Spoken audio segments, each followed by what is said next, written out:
Ibn pada masa Abu Bakar. Kisah pengumpulan Al-Quran diceritakan Al-Bukhari melalui sanadnya yang tersambung hingga Zaid ibn Sabit. Zaid ibn Sabit menuturkan, setelah gugurnya banyak sahabat di perang Yamamah, Abu Bakar memanggilku lewat seorang utusan.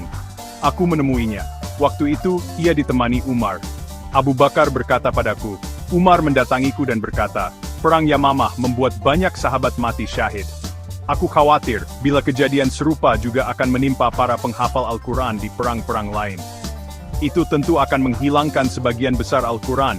Kecerit Solfram mengembulkannya. Hai, menurut Qur'an non Gudi Bench. Abu Bakar berkata, aku lalu katakan kepada Umar, bagaimana mungkin aku melakukan sesuatu yang tak pernah dilakukan Rasulullah? Sungguh, ini perbuatan yang baik, kata Umar. Abu Bakar berkata, Umar terus mengatakan maksudnya tersebut kepadaku, sehingga Allah membukakan hatiku untuk menerima pendapatnya.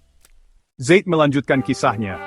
Waktu itu Umar hanya duduk di samping Abu Bakar, tak mengatakan apa-apa. Abu Bakar berkata lagi kepadaku, engkau anak muda yang cerdas dan kami percaya penuh kepadamu. Engkau penulis wahyu Rasulullah. Jadi, carilah Al-Quran dan kumpulkanlah. Sungguh, demi Allah, andai Abu Bakar memerintahkanku untuk memindahkan salah satu gunung, maka itu jauh lebih ringan bagiku daripada perintahnya agar aku mengumpulkan Al-Quran. Aku berkata kepada Abu Bakar dan Umar, bagaimana mungkin kalian berdua melakukan sesuatu yang tak pernah dilakukan Rasulullah? Abu Bakar meyakinkan demi Allah, ini perbuatan baik. Ia terus mengatakan maksudnya kepadaku hingga Allah membuka hatiku sebagaimana Allah telah membuka hati Abu Bakar dan Umar.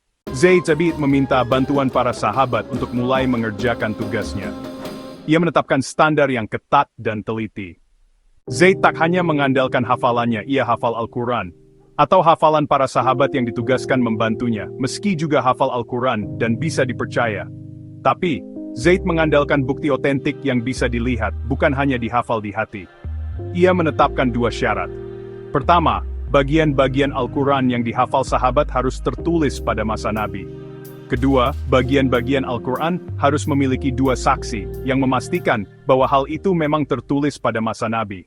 Dengan metode ini, Zaid mulai mencari dan mengumpulkan Al-Quran dari pelepah-pelepah kurma, batu-batu tipis kulit atau daun dan hafalan para sahabat. Zaid menemukan dua ayat, tapi tidak ada dua orang saksi yang melihatnya ditulis pada masa Nabi. Hanya satu saksi yang melihatnya, yaitu Khuzaimah ibn Sabit al-Anshari.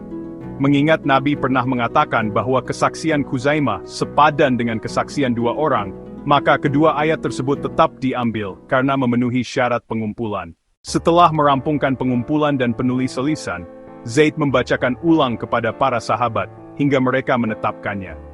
Al-Quran tertulis melalui tulisan yang mutawatir, dan hafalan yang juga mutawatir. Sungguh, Allah telah memelihara Al-Quran sebagaimana yang sudah Dia janjikan.